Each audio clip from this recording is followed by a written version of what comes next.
আমি জ্যোতিষশাস্ত্রী শ্রী গোপালচন্দ্র দাস আলোচনা করব লগ্নে রাহু থাকলে ব্যক্তির জীবনে কী প্রভাব পড়বে। প্রথমে আমাদের জানা দরকার বিজ্ঞান অনুসারে সৌরজগতের ঠিক কোথায় রাহুর অবস্থান।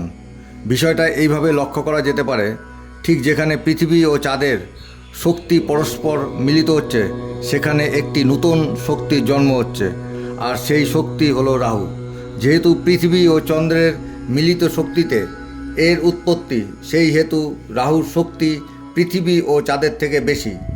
মানে এইভাবে বলতে পারি যে পৃথিবী ও চাঁদের শক্তির পরস্পরের সহিত সংঘর্ষের ফলে এক ভয়ঙ্কর বিস্ফোরণ সৃষ্টি হয়, যার ফলে কয়েক হাজার কিলোমিটার জুড়ে এক বিশাল শক্তির তরঙ্গ ছড়িয়ে পড়ে।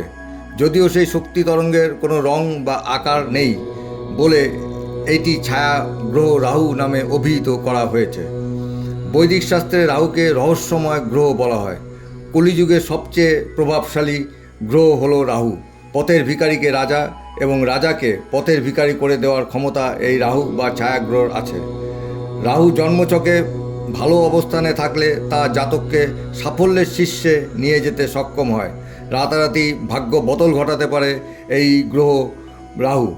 পুরাণে কথিত আছে, সমুদ্র মন্থনকালীন সময় সর্বাণু নামে এক অসুর ছদ্মবেশে দেবতাদের সঙ্গে বসে অমৃত সুধা পান করছিল অমরত্ব লাভ করার উদ্দেশ্যে।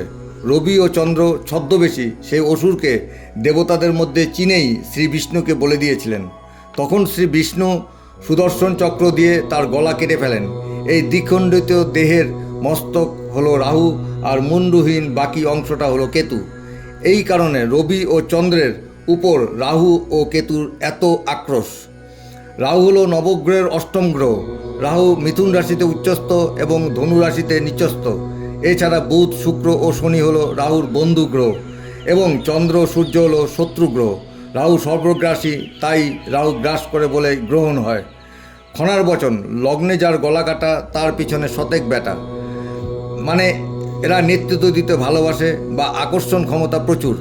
লগ্নে যাদের রাহু থাকবে সেই জাতক জাতিকা আত্ম অসন্তুষ্টি কাজ করবে। ভোগ বাসনার তীব্র আকাঙ্ক্ষা তার মধ্যে থাকবেই, অথচ দেহ নেই বলেই তার আকাঙ্ক্ষা নিবৃত্ত হয় না এবং সেজন্য একটি তীব্র জ্বালা সে অনুভব করবে।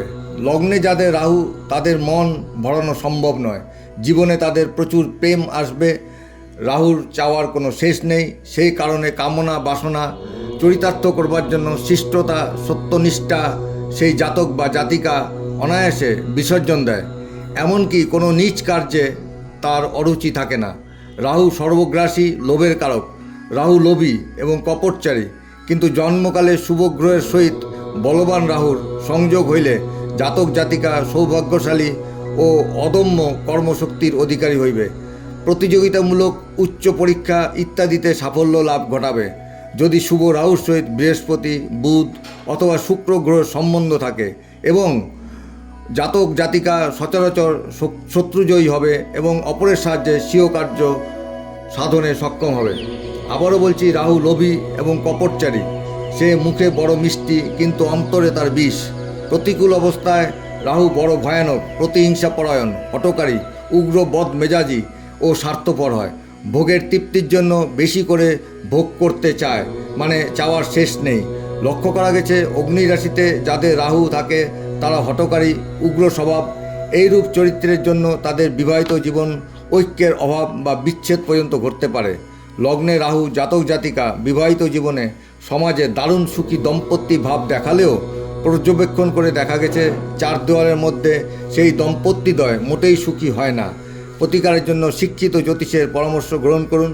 আজ এই পর্যন্ত, নমস্কার।